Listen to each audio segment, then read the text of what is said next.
Around the world, the royal family is the ultimate symbol of Great Britain. Whereas once monarchs left the country to wage wars, now they go to build allies and represent the country. Often you do see these very important people, heads of state, the presidents, the prime ministers, starstruck by meeting the royals. It's often on royal tours that we see their true power. I think it's fairly obvious to everybody across the world what the key issues are. They still have a huge amount of influence. I don't think people in the UK really realise how big the royal family is around the world. But it's on these tours that we also gain an insight into who they really are. When you're overseas with them, you get a little bit more of an idea of what makes them tick. You are getting an insight into their private lives. They're just like the rest of us. They grieve, they love, they get angry, they get sad. We've dug deep into the royal archives to find out more about the personalities that make the royal family. It's fascinating to watch the royals at such close quarters, those moments when the mask slips. I haven't yet worked out a method of splitting my wife in half. From the moments of controversy. He said to one student, "You stay here any longer and you'll end up with slitty eyes." That was a huge furore, and has never been forgotten. My eyeballs have been hanging out. And personal heartbreak. There were arguments behind closed doors. She was very often in tears before she went out onto a public engagement. To the characters changing the royal family forever. Princess Diana really revolutionised what people expect of a royal. I'm not a political figure. I am a humanitarian figure. That was Diana. She was courageous. She produced her celebrity. With experience of hundreds of royal tours, we hear the inside story from those who have travelled with the royals as they reveal... Colin, we need to change sides. No, we don't. ...the secrets of the royal tours. Extraordinary to look back on, isn't it?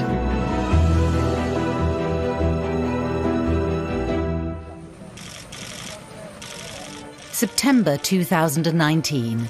On a royal tour of Africa, Prince Harry walks through a minefield in Angola.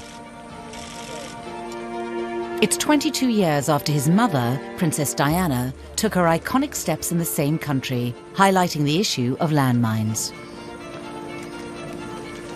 To walk in her footsteps is clearly quite emotional for me. But without question, if she hadn't have campaigned the way that she did 22 years ago, this could arguably still be a minefield. For the world's press who were there, it was a new chapter in the story of royal tours. I thought it was very interesting and hopefully quite cathartic for Harry as well. I mean, he's talked a lot about how he dealt with his mum's death. But I think for him to be able to continue his mother's work is very, very important to him. There was another echo of royal tours of the past. Just like Prince William in 1983 and Prince George in 2014 on Pacific tours, we saw Archie make his first real appearance while overseas in South Africa. It was a great moment when he got to meet Desmond Tutu, this icon. Archbishop meets Archie. The royal tour is a great status update on how the family is doing and how they're looking. I mean, it is the time we really get to see the children. So they are still big news wherever you go. Harry and Meghan's tour to South Africa is the latest in more than 100 years of successful royal touring. But the monarch who made the royal tours her own was Queen Elizabeth. She got her first taste of overseas travel in 1947, when as a 20-year-old princess, she joined Sister Margaret and her parents, King George VI and Queen Consort Elizabeth, on a trip to South Africa. Pretty well everyone in Cape Town must have been there to welcome the royal visitors, lining the streets, watching from windows and balconies, waving and cheering. It was to have a profound effect on a young woman who had never previously left the United Kingdom. It was clear to her that her duties as Queen would go far beyond the people of Great Britain. When Princess Elizabeth was 21, she gave a very moving speech on her birthday from Cape Town in South Africa, in which she pledged herself to her people. I declare before you all that my whole life, whether it be long or short, shall be devoted to your service and to the service of our great imperial family to which we all belong. It was extraordinary for a girl of 21, so she was always very dutiful, very loyal, and very humble. In 1952, the reign of Elizabeth II began while she was on foreign soil in Kenya. Her tour cut short by the passing of her father. As she rushed back to London, they realised there was something missing in the new Queen's luggage. The Queen was famously caught out when she was in Kenya. She didn't have anything black to wear to change into, having learnt that her father had died. When her plane arrived at London Airport, with Winston Churchill waiting to greet her, the Queen had to wait on the plane while the appropriate dress was delivered. Eventually, Elizabeth II would emerge, all dressed in black. The consequence of that was that from then on, all members of the royal family, wherever they go in the world, always take an outfit in black in case a member of the royal family dies while they're away. No royal has travelled as much as the Queen. My government will continue to support all constructive efforts to achieve a peaceful, just and lasting solution to this problem. Over 7 decades of globetrotting, she has set the blueprint for royal tours as we know them today. Elizabeth II has really defined what it means to go on a royal tour. But why do the royals go on such tours? What exactly is the point of members of the Windsor family making these trips? The British royal family is recognised globally. They are a global phenomenon. But at the same time, they're also our secret weapon. You simply cannot put a price on the value of sending the Queen or indeed any other member of the royal family overseas to represent Great Britain. Oh, the Queen is always very generous, very gracious. She's a wonderful lady. They bring soft diplomacy. They can access areas other politicians can't. It's quite different, I think, sending a member of the royal family to, say, somewhere like the Middle East, which have their own royal families as well. They can talk on a level that perhaps even our Prime Minister or our Foreign Secretary can't reach. Officially, it's up to the Foreign and Commonwealth Office to decide where they need to send the royals to use this soft diplomacy. The royals don't do politics, of course, but they have been dispatched by the Foreign Office to press the flesh around the EU. But when the royals are dispatched to represent Great Britain abroad, they need to be picture perfect, and there's a huge amount of planning needed. The logistics of a royal tour are vast and myriad, and they take many, many months, sometimes up to a year to plan. The planning is all about logistics, sleeping arrangements, transport arrangements, eating arrangements. The planning is forensic. Are there loos anywhere nearby for not just the media pack, but also for the royals themselves? No stone is left unturned, nothing is left to chance. As much as they can humanly plan for, they absolutely do. In the royal household, planning for royal tours is a huge operation. For female royals, the world's obsession with what they wear has meant they often need a large baggage allowance. I remember getting in a plane in Darjeeling in India, and all of Kate's dresses had rows of seats to themselves. For over 20 years, Paul Burrell toured the world with the royal family, with 10 years spent as a footman for the Queen. My role on royal tours was to make sure the Queen was comfortable, that she had everything she wanted as if she was still at home. I had to make sure that the Queen had her feather-down pillow on every bed that she ever slept in, with her own linen pillowcase with ER embroidered in the corner. I had to make sure that in every bathroom that she would use, there would be a bottle of Malvern water brought with us, especially for Her Majesty. So everything is meticulously planned. The royal luggage had a less than smooth landing, a rail loaded with the Queen's dresses nearly toppling onto the tarmac. Spending days or weeks away, often needing a new outfit for each engagement, the scale of the luggage is immense. On a royal tour, I would think the Queen must take in excess of 10 tons of luggage.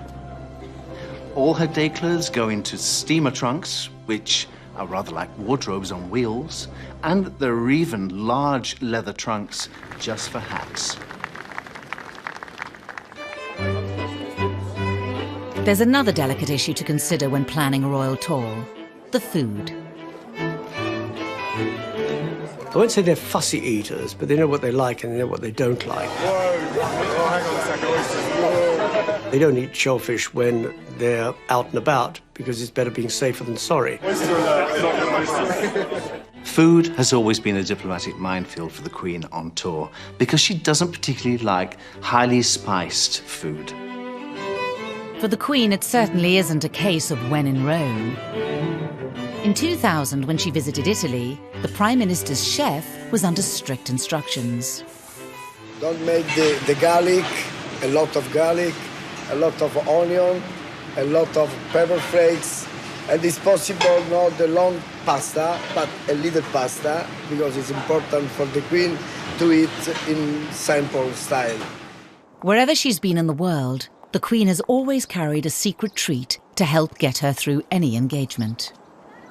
The Queen likes a barley sugar in her handbag. Just something to give her that glucose and sugar when she needs it most.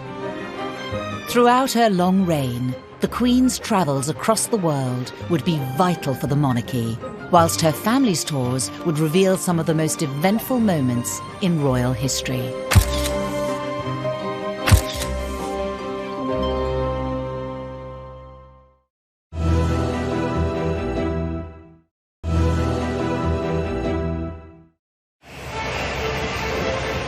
Queen Elizabeth II is by far the most travelled monarch in British history.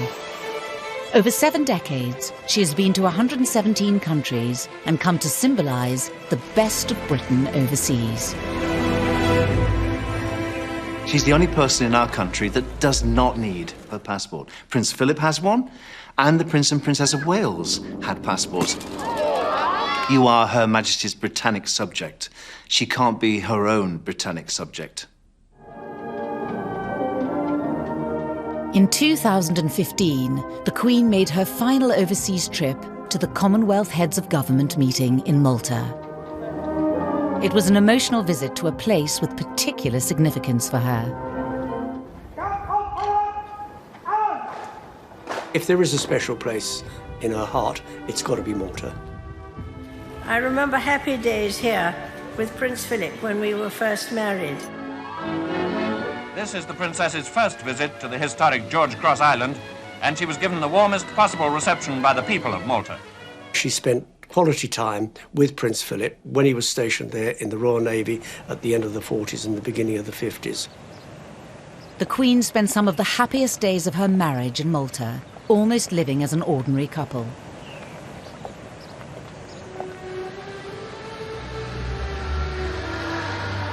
Of course, that all changed when she became Queen in 1952.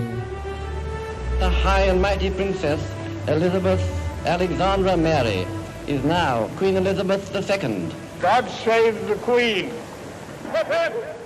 Almost immediately, her life of royal tours began with her most epic. In November 1953, she went on a 6-month tour of the new Commonwealth formed in the wake of a crumbling empire. Her father had ingrained that sense of duty from a very early stage in Elizabeth's life. And so for her, there was no question when her advisors suggested this tour of the Commonwealth that it was absolutely what she must do. The tour was seen as vital in ensuring the unity of the Commonwealth, something that has been an enduring passion for her. But it meant leaving 2 young children, Anne and of course Charles, behind. But the Queen understood from an early age the importance of connecting with the people. The tour covered over 40,000 miles as she visited 13 countries in the West Indies, Asia, Africa, and Australasia. The reverence for the Queen was clear wherever she went. Yes, they certainly knew their drill, these young Australians, and what a huge welcome they offered. Prince Philip said you wouldn't believe the adulation. There were people, 20 deep lining the streets in this huge, huge country. The Queen actually got so exhausted from smiling that her face ached, and Prince Philip found that he was actually waving in his sleep. It was very intense. In a rare TV appearance in 1985, the Queen reflected on this extraordinary tour. We started in Bermuda and Jamaica, having flown out there, and then through the Panama Canal and across the Pacific. So it was leisurely, which is why it took so long. And then from Australia to Ceylon, then to Aden, and then an aeroplane to Africa, to Tobruk. Extraordinary to look back on, isn't it? Since then, Queen Elizabeth has travelled another 1 million miles, the equivalent of 42 journeys around the globe. The country she has visited the most is Canada, with 27 trips. But her appeal has gone far beyond that of the Commonwealth. The Queen's tours are almost sort of reverential. She's such an iconic figure now, not just in the UK, but around the world. And as she's grown older, that iconism, if you like, has grown. One man who's followed her around the world is renowned royal photographer Arthur Edwards. When I've been on Queen's visits, whether it's Canada or it's Ghana, the respect for her. I remember in Ghana, the noise, the tribes came in, it was just phenomenal. Travelling with royalty, Arthur's seen some of the memorable unreported moments on tours. The first trip I did on the royal flight was the Queen from Nairobi to Dhaka in Bangladesh. We had to board an hour before the Queen. And as we boarded the plane, there were the hostesses with the trays of champagne. And of course, by the time the Queen got on an hour later, there was a party going up the back of the plane. Well, we never travelled with them again for 20 years, let's say no more. I always remember the Duke of Edinburgh looking around the curtain, what was all the noise? But he's also been there at some of the Queen's more awkward public encounters. One of the most infamous was in 1991, when she arrived at the White House to meet President George Bush. George made a welcoming speech, and then the Queen went up. Well, of course, the lectern was set for George and not for the Queen, and all you could see was the top of the Queen's hat. She stood behind the podium, and what you had was a talking hat. Mr. President, thank you for your warm welcome to Washington. It was a very funny moment, and she took it all in her stride. Fortunately, the Queen showed her sense of humour a few days later when she addressed Congress. It was a great feeling when she stood up, and that all the senators and the congressmen applauded her. And then she stood up and she said, I do hope you can see me today from where you are. And they all stood up again and clapped for another 2 minutes. It was such a great joke. Throughout it all, wherever the Queen has gone, so has Prince Philip. He's in fact never missed one of the Queen's overseas tours. Prince Philip is just the perfect consort because mainly he's the icebreaker. And a lot of people don't know is the Queen is quite a shy person, and Philip is very good at making sure she's relaxed, in a good mood. He can lead the conversation. Down the years, however, some of these conversations have led to notorious gaffes. A British student from Edinburgh University said the Duke of Edinburgh had told him he'd found Peking ghastly and boring and suggested he go home soon in case he got slitty eyes. I was there, and he said to one student, stay here any longer and you'll end up with slitty eyes. Now, the British press, reporting press, went apoplectic. Chinese thought it was very funny, actually. Of course, it's not just the Queen and the Duke of Edinburgh who have been representing the royals overseas. By the 1970s, a young Prince Charles was doing his fair share of flying the flag. We're particularly grateful to you to let us stay in the White House. And little did we expect that the first and the only house we would stay in on our first visit would be the White House. But with the world very different from when his mother began touring, his approach has often been less buttoned up. Prince Charles, serious man, but he was prepared to have a laugh, if you like. In particular, the prince has never turned down an opportunity to dance. Oh yeah, he's a brilliant dancer. And then he puts his heart and soul into it. He just joins in, he can't stop himself.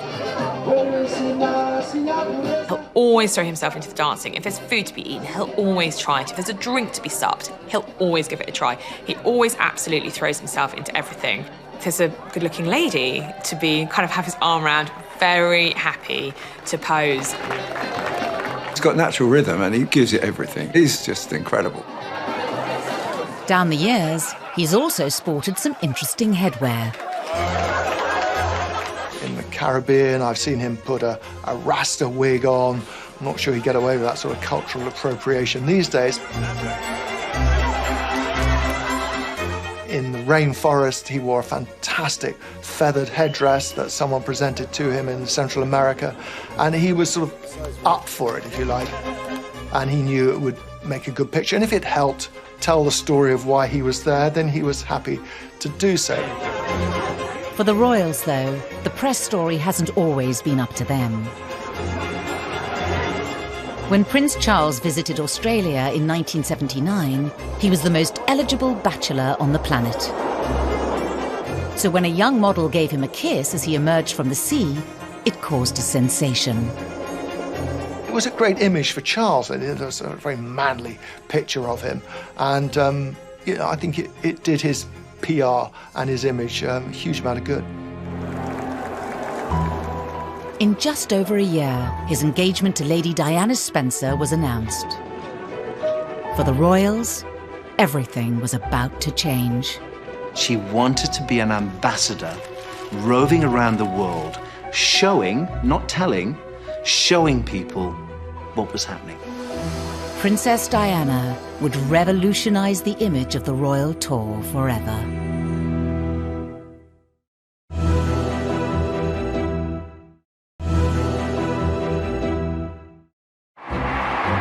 Royal tours give us a special insight into the lives and personalities of the British royal family. The Queen set the standard, travelling more than any other monarch in history. Charles was tasked with bringing the royal image up to date, but Princess Diana's arrival would change everything. It really started that whole Diana mania, Di mania it was called by the press, in Australia on that first tour that she and Charles went on. It was incredible, the reception. I'll never forget it. I remember at Sydney Opera House, they couldn't get any more people there. Brisbane, they closed Brisbane, you know, they couldn't get any more people into Brisbane. And, you know, the crowds were sort of 5, 6, 7, 8 deep. Diana's enormous appeal was grounded in a fresh, personable approach. She's the first person I remember seeing kneeling down to a child in the crowd. People just went weak at the knees when they saw her. I haven't yet worked out a method of splitting my wife in half. She can do both sides. The focus was very much on Diana, but at that time, Charles didn't seem to be minding. He might have done, but it was very much on her. And he was like an also-ran. And I've come to the conclusion that really it would have been far easier to have had 2 wives. To have covered both sides of the street. And I could have walked down the middle, directing the operation. Millions of Australians turned out to meet the couple, and for the first time ever, a royal baby, a 9-month-old Prince William. All we can say is that it has been the greatest possible joy and pleasure to have him with us during this visit. I think Prince William was the first royal child to certainly go as far as Australia. He had what we called a crawlabout in the grounds of Government House in Auckland in this sort of beautiful silk romper suit. And, you know, they got the pictures. Diana's first royal tour was a huge success, but she had done things her way, not necessarily the royal way. The princess broke protocol every single day on a royal tour. She did kneel down to speak to children. She did wear no gloves. She was told to wear gloves. Diana, you must wear gloves. If you touch these people, you might catch something. Of course, Diana wanted to do it her way. She didn't wear gloves. She did kneel down to children. She found her level. She was the first sort of royal celebrity, if you like, and it wasn't just confined to the UK. Diana's royal celebrity appealed not just to the public, but also to the press. In 1985, Charles and Diana travelled to Washington with the world's media watching. American trips were always huge for the royals because the crowds in America were big and they were always very starry. And no crowd was starrier than the celebrities that gathered for a formal reception at Ronald Reagan's White House. We flew into Washington and I was told when I got off the plane, you've got the pool tonight. So we got all the arrivals, creme de la America, you know, anyone who had money was there. They were totally starstruck by Diana, because I suppose she was probably as big a star as they were. Diana knew that on the guest list was the ballet star Mikhail Baryshnikov. And she was longing to dance with Baryshnikov at the White House because she knew there would be dancing. Nancy Reagan, Reagan's wife, had a very different idea and wanted her to dance with some of the major Hollywood celebrities that she'd invited, including Clint Eastwood, who was going to be there. I'll let you know after the evening. I don't step on the camera. But in the end, it was John Travolta who was chosen to dance with her. Of all the great pictures, of course, the greatest picture of all was her dancing with the legend.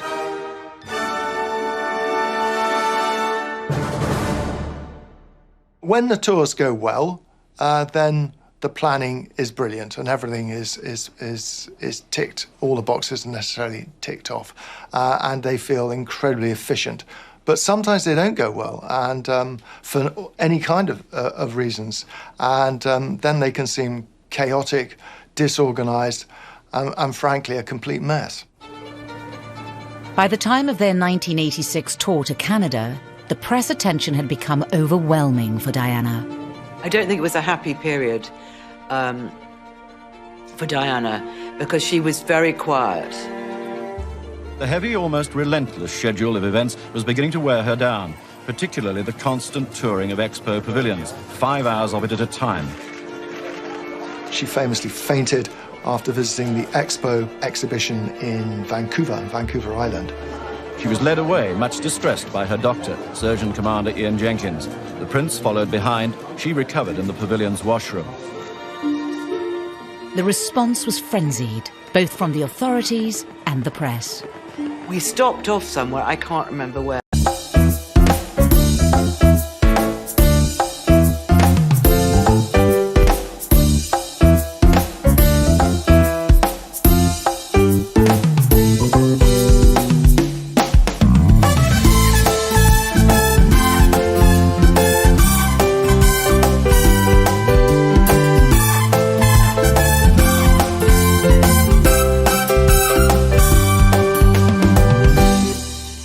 Ngày xưa tôi thả những cành diều dây lướt trên bầu trời phiêu du cùng áng mây, hòa trong gió tiếng sáo vang từ đâu diều bay vút cao,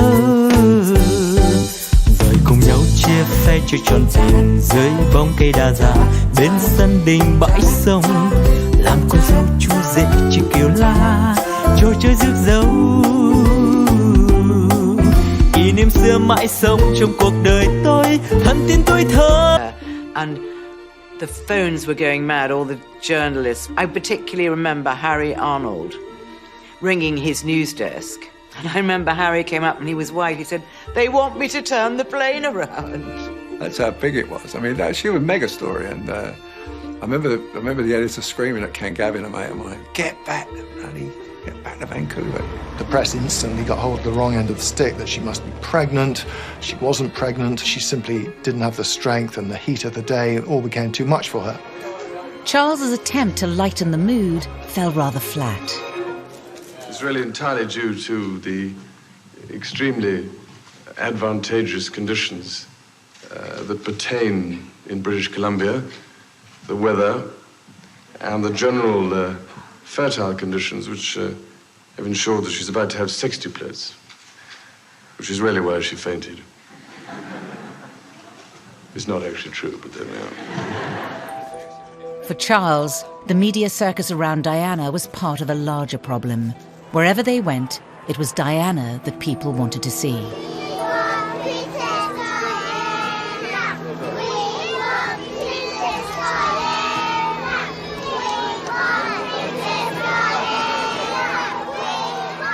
Why are they shouting your name? You're just my wife. I'm the royal. I'm the man that was born to be king. You were not. So it caused very difficult problems for the royal couple. And that did translate to unhappy royal tours.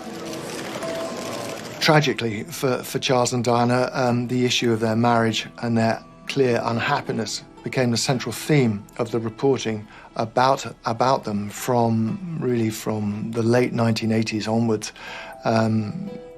We were picking up all sorts of signs, particularly when we were on tour with them, that all was not well.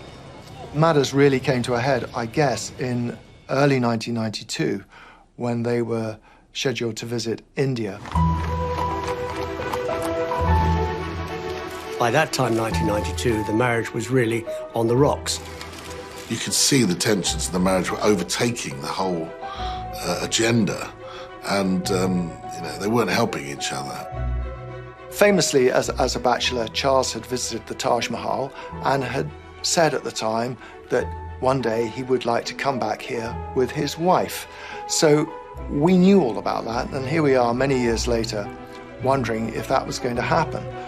And the Taj Mahal is indeed slated for a visit, but it's just Princess Diana. A wiser prince than I would have opted for a visit to the Taj Mahal and the Red Fort at Agra, which I believe is where some, at least, of the greatest pundits of the press think I ought to be anyway. The palace were really unable to control things. Both Charles and Diana were running their own briefing operations. They had their friends in the media. Stories were being dripped out about the state of the marriage. It was very difficult. We see that iconic photograph of Diana sitting on the seat in the Taj Mahal in the background. Well, actually, and moments before, there was just hundreds of people all around her. And it was only that when the photographers and the reporters managed to persuade her to do it, and then fired in the question, how does it make you feel? And she said, it's a very healing experience. And someone said, what do you mean by that? And she said, make of it what you will. And of course, the press made quite a lot of it. This was quite a difficult tour for her in trying to perform and look as though everything was okay, when actually she knew it wasn't. But more importantly, of course, the following paparazzi and press knew also. It was really the beginning of the end of royal tours for both the prince and the princess. By the time they went to Korea, just weeks before John Major announced the separation in the House of Commons, they were clearly at breaking point. And the plane landed, the door opened, and Mr. and Mrs. Glum stood in the doorway. And it was not if, but when they would announce when they would separate. Neither of them particularly wanted to go on it. The prince and princess were barely talking at this point. There's a wonderful photograph of them looking out of the car opposite sides. I mean, they would rather have been anywhere on Earth than in the same car together. It was widely perceived as being a disastrous tour. To this day, I can't really tell you why we were there. He asked Dickie Arbiter, who was the press secretary at the time, when the next royal tour was going to be of the couple, and he said he wouldn't give us the time. Understandably, he wouldn't tell us who it was, and we said, well, if you don't tell us, we're going to write that this is the last one and the marriage is over. Well, pretty much we've got it right. Charles and Diana separated in 1992. Despite that, she retained her privileges as a member of the royal family, including official travel abroad. Her tours post-separation were sort of very stripped-down royal tours, and there was an informality about them. She was going to parts of the world like remoter parts of Indonesia, where there were still these leper colonies. The idea of them still existing seemed extraordinary in the late 20th century. And I remember Diana going to this institution and shaking people's hands. I mean, this was at a time when people still felt that if you shook the hand of a leper, you might lose your finger. Diana was heavily criticised in the media at that time. And yet, despite that criticism, she stuck with it. I mean, even the Queen herself was unhappy with Diana being involved. I may say unhappy. She had told Diana, why don't you do something nice? It wasn't a question of doing something nice. It was a question of saying, what can I do as a member of the royal family to make things work and change? Diana certainly did have the wow factor. One particular instance, I think of Diana in Angola, walking through a cleared minefield. Colin, we need to change sides. When Diana chose to walk through a live minefield, the press were there to capture the moment. The guy is in with her. We need her up nearest to sign. Yeah, I see what you're saying. Yeah, we need the pool out of the way as well. The minefield had been cleared, and it was a minefield, but I mean, the path had been cleared. There were mines either side, but it had been checked.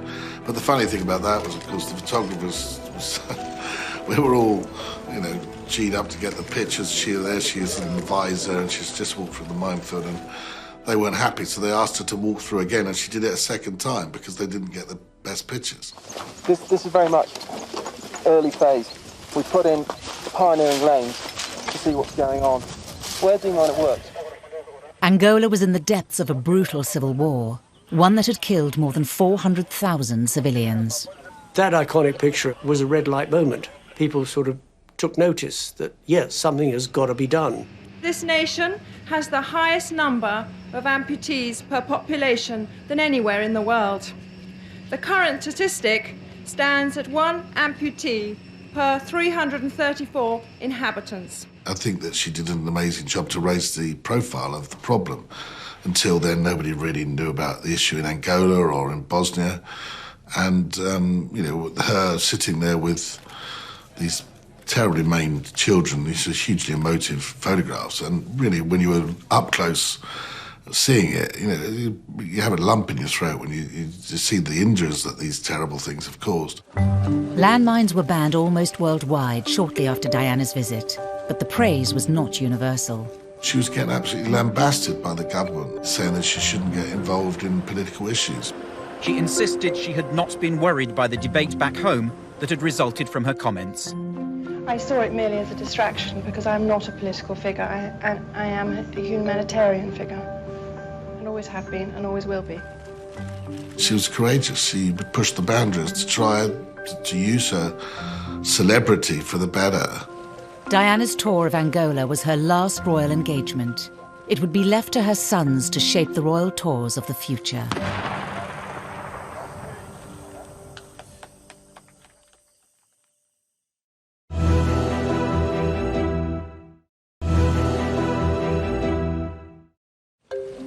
Princess Diana really revolutionised what people expect of a royal. For two things off the top of my head, her work with landmines charities and her work with AIDS charities. That had not been seen before. Harry has been particularly informed by his mother's legacy. His and Meghan's tour to South Africa has focused on environmental conservation, AIDS awareness, and the empowerment of women. I think William and Harry and their wives want to forge their own paths, but they are influenced, obviously, by what's gone before, and I think they're particularly influenced by their mother, particularly Harry, who has followed in his mother's footsteps in the sense that he's taken up many of the issues that she was involved in. Harry went back to Huambo, and to show what a positive effect the Halo Trust has had in clearing landmines. Now, that minefield where Diana was famously pictured with lots and lots of kind of vegetation, now it's a shopping street. To walk in her footsteps is clearly quite emotional for me. But I think as much as she did then, there is still so much to do. But without question, if she hadn't have campaigned the way that she did 22 years ago, this could arguably still be a minefield. It was hopefully quite cathartic for Harry as well. I mean, he's talked a lot about how he dealt with his mum's death. But I think for him to be able to continue his mother's work is very, very important to him. Firing!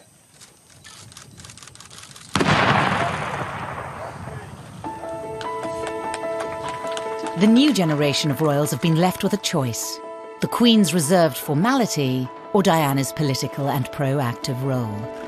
It's not a question of any one individual modernising the monarchy. It's just that it's the way that they do their individual engagements, the way they approach things. Harry is much more relaxed. He has an informal streak. He doesn't like the clunking officialdom that often associates royalty. He likes going about things in his own rather unique way. He likes being called Harry. You know, he's not so worried about formal titles like Your Royal Highness. When I've travelled with Harry, it's incredible. Harry is like special for young people. He just will not quit until he's made that child happy, some way happy. In Lesotho, which he started this amazing charity called Centre Bale with the Prince of Lesotho. You know, he's been there many times, working to help the children there. Although our situations couldn't have been more different, I felt an overwhelming connection to many of the children I met. We shared a similar feeling of loss, having a loved one, in my case a parent, snatched away so suddenly. What he did there, which was the most amazing thing, he started a night school for them because they get no education. When you see someone like that, when you see something like that, you see in him, you obviously see Diana, because that's what she would do. The kids walk for up to 2 hours of a night to come there, and the teacher was teaching them simple maths, and they were riveted. Afterwards, I said, "It's important to you, Harry, this?" He said, "This is the most important thing I've ever done." William, a future king, has chosen a more formal approach. William is going to be the king, a future monarch, so he's slightly more cautious about what he does and how much he reveals of himself. In that regard, he's much more like his grandmother. On their 2014 tour to Australia, William and his family played their role to perfection. You have to remember that there was a growing feeling of republicanism in Australia at that time. You know, certainly the idea of the country perhaps going down a republic route was becoming more of a possibility. It was a narrative that had been gathering momentum. Well, Prince George turned all of that round the minute that we saw him coming down the steps of the plane. Prince George was hailed in the press, I think, around the world, the Republican slayer. I spoke to somebody from the Republican group in Sydney who, he wouldn't say this on camera, but off camera he said, "We're stuffed." That tour ended up being arguably the most successful tour to Australia and New Zealand for the royal family. It went so amazingly well. It brought them a huge amount of goodwill from the Australian and New Zealand people to them as a family, and by extension to the royal family. And that is what this is all about, currying favour, forging those connections for the decades to come. On royal tours, particularly with Harry and William, if they're visiting a country that their parents have been to, quite a lot of thought is put into, if they're visiting a site where their parents have visited, are they going to do something similar? Are they going to do something different? In Agra, when William and Kate went to the Taj Mahal, there was a huge hoo-ha about whether William and Kate were going to recreate that iconic picture of Princess Diana in 1992 sitting on her own. I was there for that Taj Mahal moment, and we weren't sure until it actually happened that they were going to do it. I mean, they're aware that it's an iconic photograph. They're aware that the Indian government wants an iconic photograph of them in front of the Taj Mahal. You know, they know that's what's required from their role, and however much it is history repeating itself, there are some things they just have to do. Eventually, on the morning of their visit to the Taj, we were told, yes, William and Kate would sit on that bench. Yes, they would pose in exactly the same spot as William's mother. That must have been quite, maybe not a tricky decision for him, because obviously the right decision was to sit there, pose with Kate, aren't we happy, etc., etc. But it must have thrown up a lot of emotion. I'm not sure if William really wanted to do it, but I think he realised that the public wanted to see it, the press certainly wanted to see it. It's no secret that the relationship between the media and the royal family is fractious at times, tenuous. it's not always a bed of roses, I think it's fair to say. On royal tours, you get, I think, more cooperation and collaboration probably than at any other time. And I think that's quite simply because they want the tour to be a success. They need that oxygen of publicity. They need the media to be behind it. Next time, we delve deep behind the scenes to show you some of the most dramatic mishaps of the royal tour. 3 eggs were thrown by 2 girls wearing stewards' white coats. They were quickly seized, but security had failed. Life aboard the royal yacht Britannia. Prince William produced the 2-handed version of the wave, which happens to be the very Italian way of saying ciao. And some of the royals' more embarrassing moments. The nickname is a phallic clam. It's this clam that kind of the mollusk kind of comes out of, and it does look quite phallic. Suddenly, the guy behind the stall suddenly opens it up for them to eat.